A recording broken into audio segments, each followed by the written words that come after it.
My name is Teresa, and I'm 32 years old. I have two kids, Lily, who's 9, and Owen, who's 6, and for the past 3 years, I've been raising them on my own. Their father walked out when Owen was barely 3, and since then, I've worked double shifts, skipped vacations, and stretched every dollar just to make sure my children never felt the absence of what he left behind. I'm not looking for sympathy.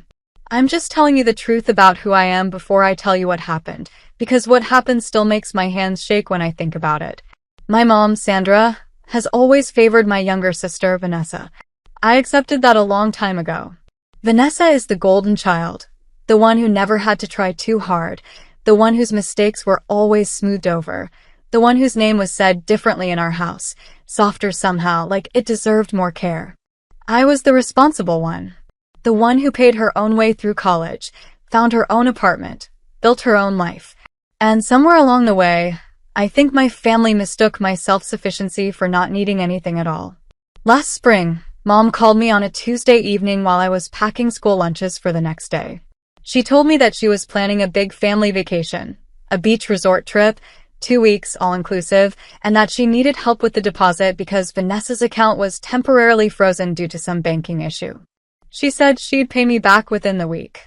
She sounded tired, a little stressed, and she used that voice, the one that makes you feel like refusing her would be a crime. She was my mother. I gave her access to my card to put down the deposit, which she said was around $400. I checked my bank account 2 days later and nearly dropped my phone. $1,400. Gone. Not 400. 1,400. I called her immediately. She picked up on the second ring, and before I could even get a full sentence out, she said, and I quote, "Teresa, Vanessa needed the full booking amount or they'd lose the reservation. You said you'd help." I had said no such thing. I never agreed to $1,400. I never agreed to fund my sister's vacation while I was budgeting to fix a leak under my kitchen sink. I told her that clearly, and that's when things got ugly. Mom didn't apologize. She didn't even pause. She said that I was being selfish, that family helps family, and then she said something that I will never forget as long as I live. She said Vanessa had actually suggested I not come on the trip at all, that Vanessa's kids didn't want my kids there because my children were, and I'm quoting directly, too much to deal with. She said this casually, like she was reading a grocery list. Like she hadn't just told me that my 9-year-old and my 6-year-old had been discussed and dismissed by their own family. I stood in my kitchen holding my phone and I felt something go very quiet inside me. I didn't scream. I didn't cry. I said, "Okay, Mom. I hear you," and I hung up. What she didn't know, what neither of them knew, was that a month before that phone call, I had already started planning something. A real trip. Just me and my kids. I'd been quietly setting aside money for over a year, a little at a time, hiding it in a savings account I never mentioned to anyone.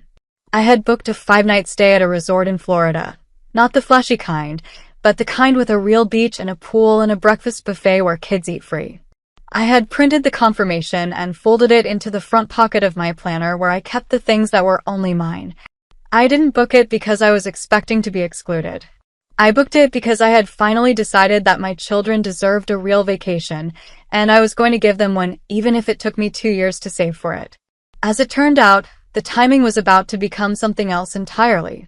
While Mom was holding my bank card like a trophy and Vanessa was planning her resort itinerary without us, I was quietly counting down the days to departure. I had no idea that by the time I was sitting on that beach, my phone would ring 22 times in a single hour, all from the same number. The week before my trip, I made a decision I had been turning over in my mind for days. I blocked Vanessa on everything. Not out of rage, not out of drama, just out of a quiet, bone-deep need to protect my own peace. I didn't send a goodbye message. I didn't explain myself. I simply removed the door she had always walked through without knocking. Mom I left unblocked, because no matter what she had done, she was still my mother. But I put her on silent and told myself I would deal with that relationship when I got back, rested and clear-headed. I finished packing the kids' bags, double-checked our reservation, and went to bed earlier than I had in months. We flew out on a Friday morning. Lily held my hand through takeoff the way she's done since she was 4, and Owen fell asleep against my shoulder before we reached cruising altitude. I sat there with my 2 kids pressed against me and felt something I hadn't felt in a very long time, like I was exactly where I was supposed to be. Nobody was asking me for anything. Nobody was measuring my worth against my sisters. It was just us and the clouds outside the window. The resort was everything I had hoped. Not extravagant, but genuinely lovely. The pool had a shallow end with a little waterfall feature that Owen decided was the greatest thing he had ever seen. Lily found a girl her age staying 2 rooms down, and by the second afternoon they were inseparable, building something complicated out of wet sand near the shoreline. I sat in a beach chair with a cold drink and watched my daughter laugh freely. This is what I worked for. This specific moment. On the 3rd day, my phone started ringing. The first call came at 11:14 in the morning. Mom. I let it go to voicemail. She called again 4 minutes later. Then again. I picked up the 4th call thinking something might actually be wrong. A real emergency, a hospital. But the moment I said hello, I knew nobody was hurt. Her voice was tight and she launched in without any greeting. Vanessa's trip had fallen apart. The resort they booked had a serious plumbing issue. Entire wings flooded 2 days before their arrival. The property canceled and was processing refunds, but refunds would take 7 to 10 business days. Vanessa had no immediate cash to rebook. She hadn't purchased travel insurance. She had spent the weeks before the trip buying new luggage and resort wear and sandals, and now she was sitting at home with a full suitcase and nowhere to go. Mom called me 22 times in 1 hour. I counted them afterward, sitting in my beach chair with Owen splashing in the pool nearby. 22 calls. The voicemails shifted tone with each one. First explanatory, then frustrated, then pleading. One said if I were a real sister, I would send Vanessa money to rebook. Another said family doesn't abandon each other. One near the middle had a crack in her voice where she said she just didn't understand why I was being so cold. I listened to all of them in order. Then I put the phone face down, picked up my drink, and watched Owen do a running cannonball into the shallow end. He surfaced laughing, looking around immediately to make sure I had seen it. I had. I clapped. He beamed like I had handed him something precious. That evening I called Mom back. Once. I waited until the kids were settled and the room was quiet. She picked up immediately. I told her calmly that the $1,400 taken from my account had come from the same savings I used to fund this trip. I told her my children were asleep after the best 3 days they'd had in recent memory. I told her I was not sending Vanessa money. I was not cutting my trip short, and when I came home we needed an honest conversation about the way this family had treated me, not just recently, but for years. Because I was no longer willing to be the dependable one who gets taken from quietly. Mom was silent. Then she said I was overreacting. I said goodnight and hung up.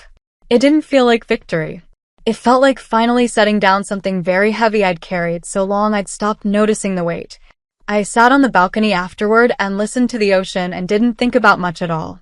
The next morning Lily woke me at 7 asking if we could reach the breakfast buffet before the good pastries ran out. Owen had already put his swimsuit on over his pajamas. I laughed, really laughed, and told them 5 minutes. Mom and I have spoken since, carefully, the way people do after saying true things to each other. Vanessa and I have not spoken, and I've made my peace with that for now. These things don't resolve cleanly. They rarely do. But my kids got their vacation. Lily still talks about her sand friend. Owen asks every few weeks if we can go back to the pool with the waterfall. I tell him we'll see.